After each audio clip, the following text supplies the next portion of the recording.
Assalamualaikum warahmatullahi wabarakatuh. Kami di sini akan mempresentasikan bab yang membahas tentang komunikasi dalam organisasi. Kami terdiri dari 4 mahasiswa. Yang pertama, saya sendiri Anissa Nurul Abdillah. Yang kedua, Intan Fauzia Azahra.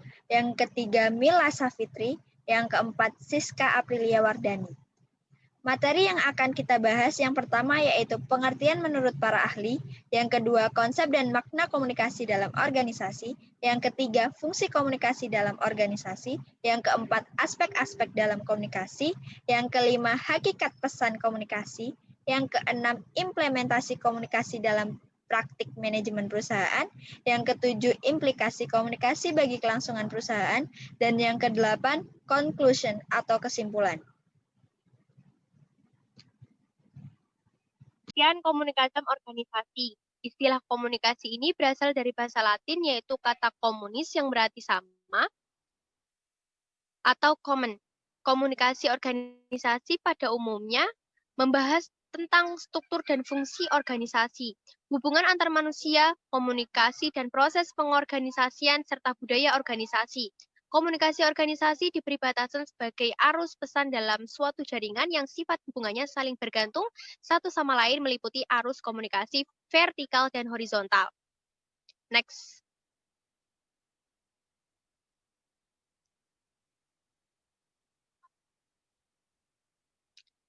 Selanjutnya pengertian menurut para ahli. Next.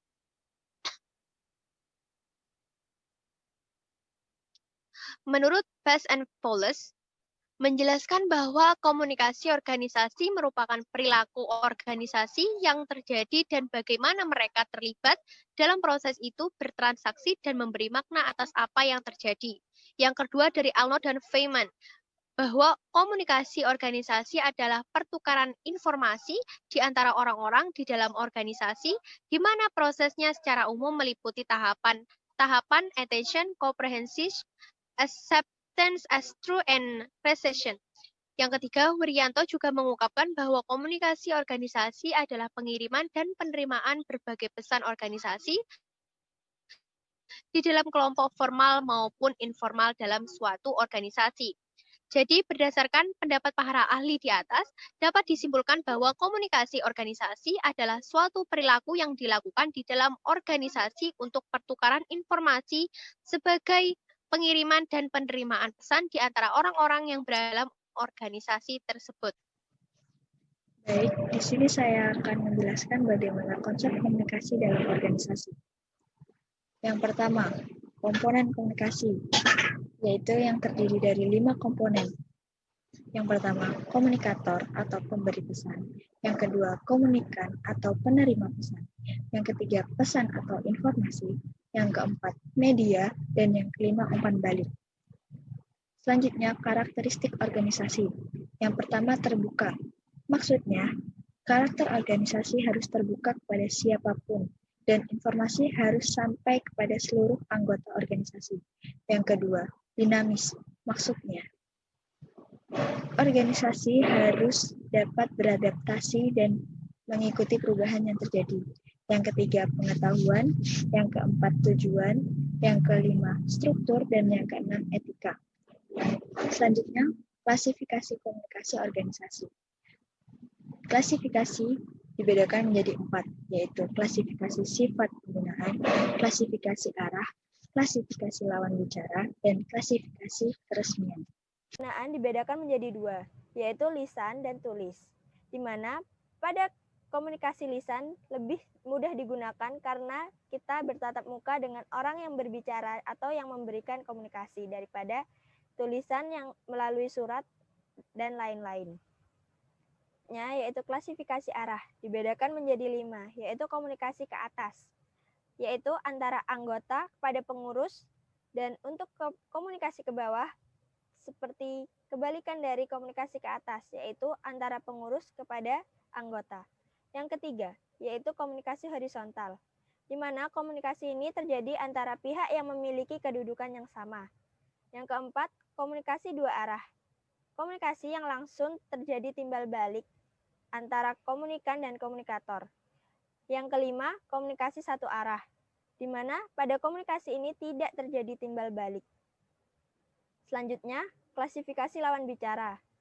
Komunikasi satu lawan banyak, maksudnya itu seperti ketika atasan berbicara kepada seluruh anggota atau bawahannya. Yang kedua, komunikasi lawan organisasi.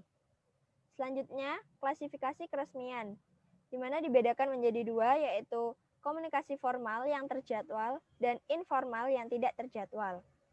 Selanjutnya, hambatan komunikasi organisasi. Yang pertama, hambatan teknis, di mana hambatan teknis ini berhubungan dengan media atau platform yang digunakan dalam komunikasi. Yang kedua, hambatan semantik atau maksudnya terjadi karena adanya kesalahpahaman antara pemberi dan penerima informasi. Yang ketiga, hambatan logika, yaitu pikiran, prasangka, emosi, persepsi, hingga kemampuan untuk memahami informasi yang disampaikan. Selanjutnya, pengkonsepan komunikasi. Pada pemberi informasi yang menentukan informasi, yang merumuskan informasi, yang menyampaikan informasi, dan menyiapkan jawaban. Untuk penerima informasi, hanya memahami informasi yang diberikan oleh pemberi informasi dan menanggapi informasi yang telah diberikan. Selanjutnya, hasil komunikasi. Untuk penentuan hasil komunikasi dibedakan menjadi 3, yaitu yang pertama, informasi diterima dan digunakan. Yang kedua, informasi dipertimbangkan. Dan yang ketiga, informasi ditolak dan tidak digunakan. Yang ketiga, fungsi komunikasi dalam organisasi. Fungsi komunikasi dalam organisasi ini memiliki 4 fungsi, diantaranya pengendalian, motivasi, pengungkapan emosi, serta informasi. Pengendalian di sini dimaksudkan untuk mengendalikan tingkah laku anggota organisasi melalui berbagai cara. Pada setiap organisasi, pastinya memiliki kewenangan dan komando yang wajib ditaati oleh anggotanya, seperti karyawan perusahaan yang wajib mentaati manajernya. Kemudian motivasi. Motivasi diperlukan untuk mengarahkan para anggota karyawan. Nah, dalam proses pengarahan ini, maka diperlukan terjalinnya komunikasi yang baik agar motivasi ini bisa tersampaikan dengan maksud yang jelas. Kemudian pengungkapan emosi. Komunikasi di sini digunakan sebagai bentuk dari pengungkapan emosi di dalam interaksi sosial. Yang terakhir, informasi. Dengan adanya komunikasi di dalam organisasi, pastinya memberikan banyak informasi-informasi. Nah, dari informasi tersebut digunakan untuk mengambil keputusan yang nantinya akan dicari untuk mendapatkan alternatif pilihan yang digunakan oleh perusahaan. Kemudian, yang keempat, aspek-aspek dalam komunikasi. Aspek-aspek dalam komunikasi terdiri dari 5 faktor. Di antaranya yang pertama, kualitas media informasi. Kualitas media informasi ini berkaitan dengan penerbitan, petunjuk tertulis, laporan, surat elektronik atau email, papan buletin komputer, dan media lainnya. Semakin baik kualitas dari media-media ini, maka akan semakin efisien dan efektif komunikasi yang terjalin. Kemudian yang kedua, aksesibilitas informasi. Hal ini berkaitan dengan seberapa jauh sih informasi yang tersedia bagi para anggota organisasi dari berbagai sumber. Dari sumber-sumber tersebut, di antaranya seperti dari bawahan, rekan sekerja, dan juga dari informasi tertulis. Kemudian yang ketiga, penyebaran informasi. Penyebaran ini berhubungan dengan seberapa jauh informasi yang disebarkan ke seluruh bagian dalam organisasi dan bagaimana pula menerima informasi dari seluruh bagian organisasi. Yang keempat, beban informasi. Berkaitan dengan seberapa jauh para anggota organisasi merasa bahwa mereka menerima informasi lebih banyak atau kurang daripada yang dapat mereka terima. Yang kelima, ketepatan informasi.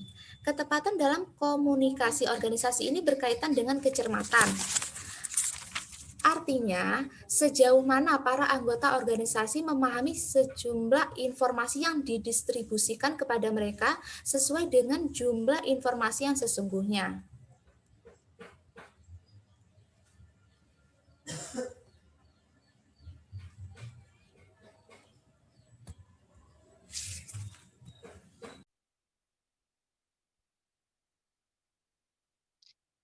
Hakikat pesan komunikasi. Next.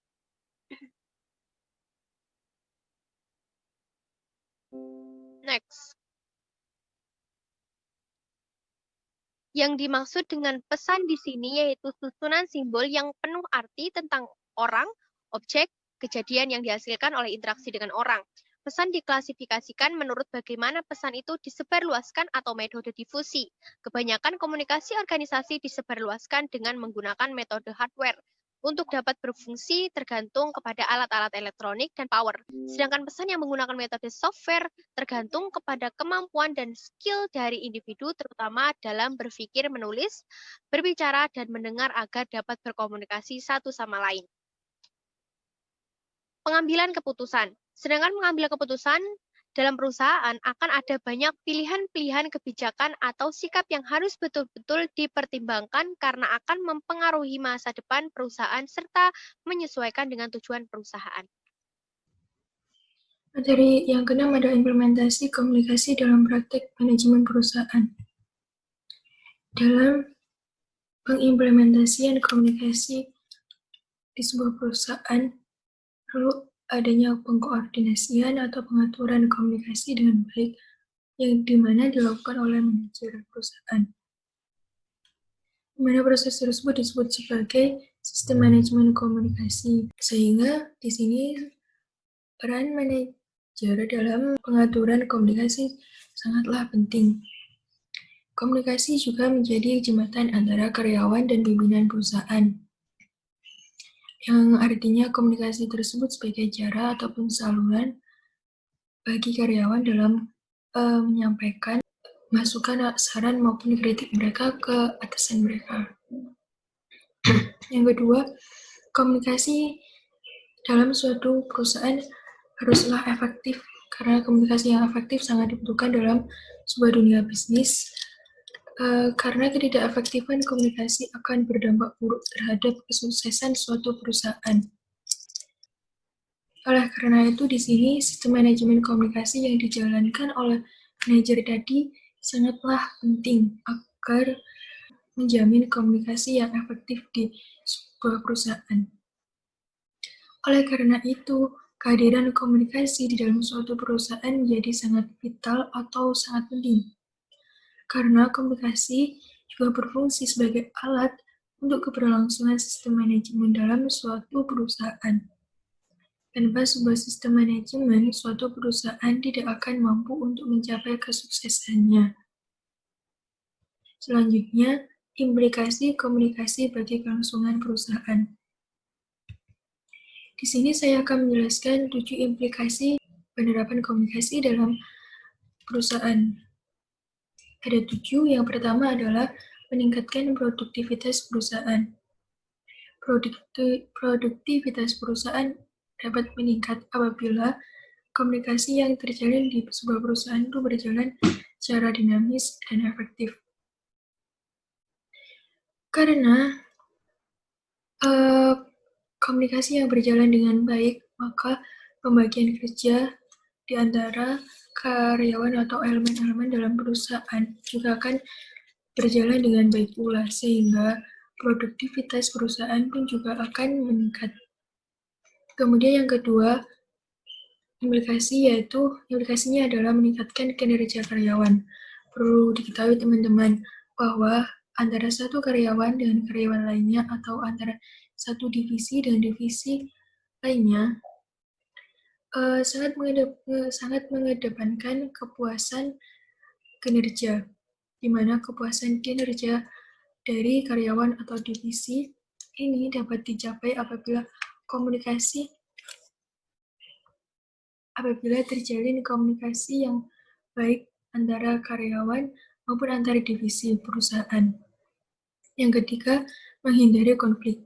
Namun konflik ini bisa memicu ataupun menghambat tercapainya tujuan organisasi, sehingga harus benar-benar segera diatasi melalui komunikasi atau meditasi antara kedua belah pihak yang bertentangan. Yang keempat, menyampaikan dan menerapkan peraturan perusahaan. Yang kelima, pengambilan keputusan. Dalam pengambilan keputusan, seorang pemimpin perusahaan tidak jarang mengadakan suatu rapat besar yang dihadiri oleh semua karyawan perusahaan, di mana dalam rapat tersebut karyawan bisa bebas menyampaikan saran, kritik maupun masukan mereka kepada atasannya.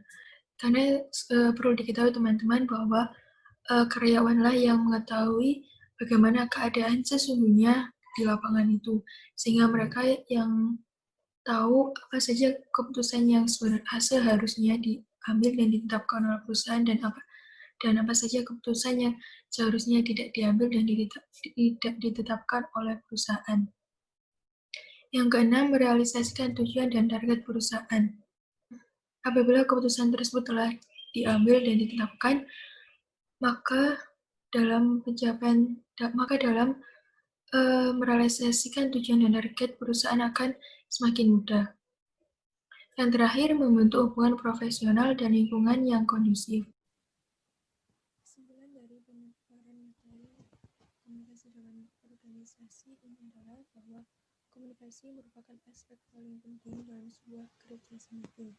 Apalagi dalam urusan pekerjaan, komunikasi sangat dibutuhkan baik antara karyawan maupun antar karyawan dengan perusahaan. Komunikasi dalam perusahaan harus berjalan efektif karena untuk menghindari adanya ketidakpahaman dalam menolak suatu informasi, di mana akan menyebabkan apa yang diminta tidak sesuai dengan apa yang dilakukan.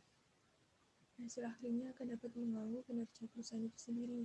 Oleh karena itu, perusahaan yang sukses adalah perusahaan yang proses komunikasinya berjalan dengan baik. Sekian presentasi dari kelompok kami. Apabila ada salah kata, mohon dimaklumi. Assalamualaikum warahmatullahi wabarakatuh.